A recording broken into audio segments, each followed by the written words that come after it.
ಜನಪದ ಗರತಿಯರಿದಾರಲ್ಲ ಅವರ ತಿಳುವಳಿಕೆ ಜ್ಞಾನಗಳ ಬಳುವಳಿ 12ನೇ ಶತಮಾನದ ಅಭಿವ್ಯಕ್ತಿಗಳಲ್ಲಿ ನಾವು ಕಾಣ್ತೀವಿ.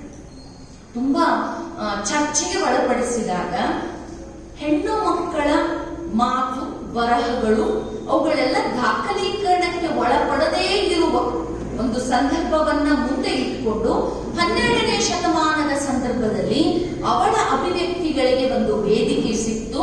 ಅಡುಗೆ ಮನೆಯಿಂದ ಅನುಭವ ಮಂಟಪಕ್ಕೆ ಬಂದು ಆ ಅನುಭವ ಮಂಟಪದಲ್ಲಿ ತನ್ನ ಅನುಭವವನ್ನ ವ್ಯಕ್ತಪಡಿಸ್ತಕ್ಕಂಥ ಒಂದು ವೇದಿಕೆ ಆ ಶರಣೀಯರಿಗೆ ಸಿಕ್ಕಿರೋದ್ರಿಂದ ಅವರು ಹೇಳಿರ್ತಕ್ಕಂಥ ಉಸಿರಿರ್ತಕ್ಕಂಥ ಪ್ರತಿಯೊಂದು ಕೂಡ ಅಮೂಲ್ಯವಾಗಿರ್ತಕ್ಕಂಥ ವಚನಗಳಾಗಿ ದಾಖಲಿಸಲ್ಪಟ್ಟವು ಅನ್ನೋದನ್ನ ನಾವು ನೆನಪಿಸ್ಕೊಳ್ಬೇಕು.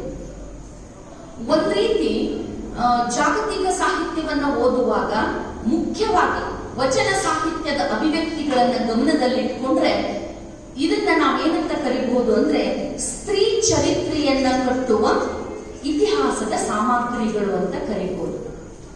ಅಲ್ಲಿಯವರೆಗೆ ಒಂದು ಅಘೋಷಿತವಾಗಿರ್ತಕ್ಕಂಥ ತನ್ನ ಕೌಟುಂಬಿಕ ಜವಾಬ್ದಾರಿಗಳಲ್ಲಿಯೇ ತನ್ನ ಬದುಕನ್ನು ರೂಪಿಸಿಕೊಂಡಿರ್ತಕ್ಕಂಥ ಮಹಿಳೆಗೆ ತನ್ನೊಳಗಿರಬಹುದಾದ ಇವತ್ತಿಗೂ ಆ ಕಾರಣಗಳನ್ನ ಕುರಿತು ನಾವು ಮಾತಾಡ್ತಾ ಇರ್ತೀವಿ.